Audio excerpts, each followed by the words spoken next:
somehow ended up in the same train as me. So you got the train on with the fans after scoring a goal. And then I was trying, The guy with the mask, he's a very good player. And that was about you. to try to say. Chereshnika. Yeah, It was good though, right? Almost. All right, welcome to another episode of FG Meets. I am joined by my good friend Josko. Josko, welcome. How are you? Good. How are you, my friend? All right, let's talk about life and football, shall we? Yeah. So let's go from the start. What age did you start playing football? I don't remember. I was quite young. All I know is that my father took me for a hand and just brought me to the one club. It's called Trešnjevka. I think it's tough to pronounce. It's called what? Sorry. Trešnjevka. Right. Okay. Try to say. Chereshnika. Yeah, It was good though, right? Almost. Yeah. Yeah. Almost. And that's where I started my journey. And then your journey carried on, and you went and played for a club in Dinamo. Dinamo Zagreb. 17 years of age, made your debut. Did you think before then that was going to happen? Did you always believe that you're going to be a professional footballer? That's a good question. So, to be fair, I moved after 1 year in Trešnjevka. I moved to Dinamo Zagreb, and then I've been I've been there for quite a long time, almost 12 years. As you said, I did my debut with 17, and I didn't even think that all I wanted is just to play football and enjoy my life. And then when I reached the first team, then I started to think, maybe I can do something more. And then just after a couple of games, Leipzig came, and We'll come to that in a minute because we have to talk about your debut. I know. Everyone talks about your debut. There's a couple of things that happened on the debut. First things first, making your debut there, something happened in the game. What was that? Yeah, I scored a goal. Yes, as well. you did. Yeah. On your debut, so the perfect debut. It is. Actually, I've had one more opportunity to score a goal. At the end, I scored one. So you could have had two. Yeah. But you had one, and then casual, just Josko. He's just made his debut. Got the train home. Exactly. What was that like? Yeah. I was 17, no driving license, obviously, and I didn't want to bother anyone in the team because it was a late night game and everyone wants to go home. So I just took a train and. Did you get recognised much before? You know why? Because all the fans somehow ended up in the same train as me. So you got the train on with the fans after scoring a goal. And then I was trying, to hide a little, but it was just impossible. And yeah. Let's carry on then. Let's talk about Croatia, the national team.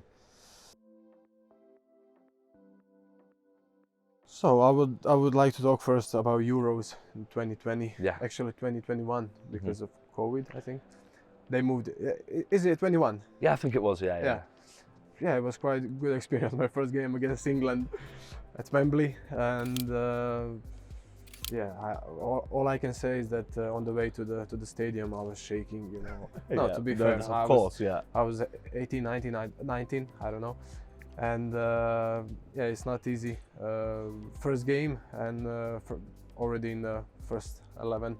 So normally that pressure goes off after first when you go on the pitch, then exactly. But I remember the way to the stadium. It was just like And then it sunk in. You carried on playing for Croatia. Went to the World Cup in Qatar. I bet you don't know this, right? But I was at the World Cup. I don't know. And I was at every game at the World Cup, and I was watching your games, and my dad, who I was with, he said, the guy with the mask, he's a very good player. And that was about you.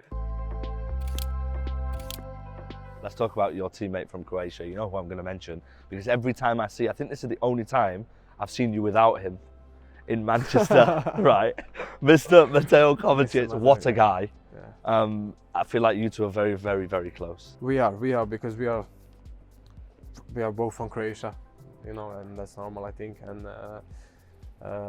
especially because he helps me a lot every day, and whatever I need, he's here to help me.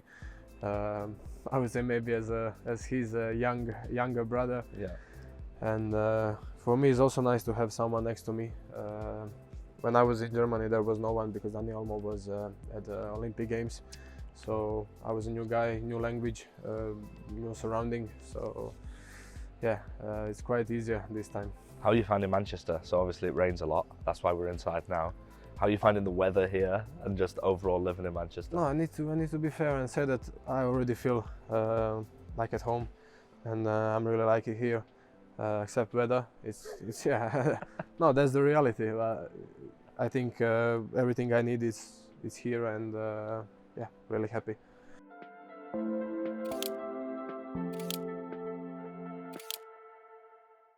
Everyone talks about the Premier League, the physicality of the Premier League. Yeah. Is that true? It is actually. It is. If you want me to compare Premier League and Bundesliga now, because I only have experienced the Premier League and the Bundesliga, the difference is like really A lot. Yeah, a lot of difference, and yeah. The thing is that I'm still young. You know, I'm 22, and of course there is a lot of space to build myself and to progress. So yeah, if you have a look of John, of Kyle, Yeah. they are like machines. So.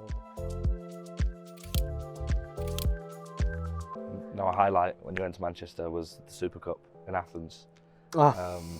When you won that, what was that feeling like, lifting the trophy then? So early as well. So early, yeah. Yeah, it's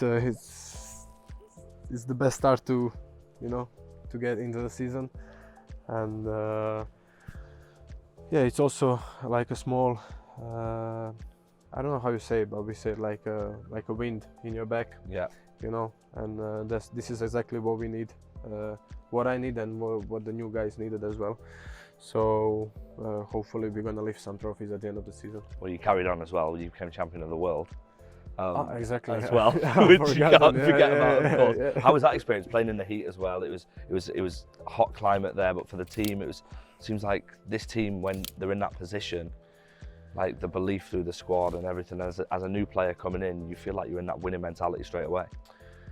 Yeah. So we knew that it's not gonna be easy, especially because I spoke with Kova just a couple of days before the final starts and semi-final. So, and he said that you never know with these teams, because they are from the other sides from the world, and they play a different style of football.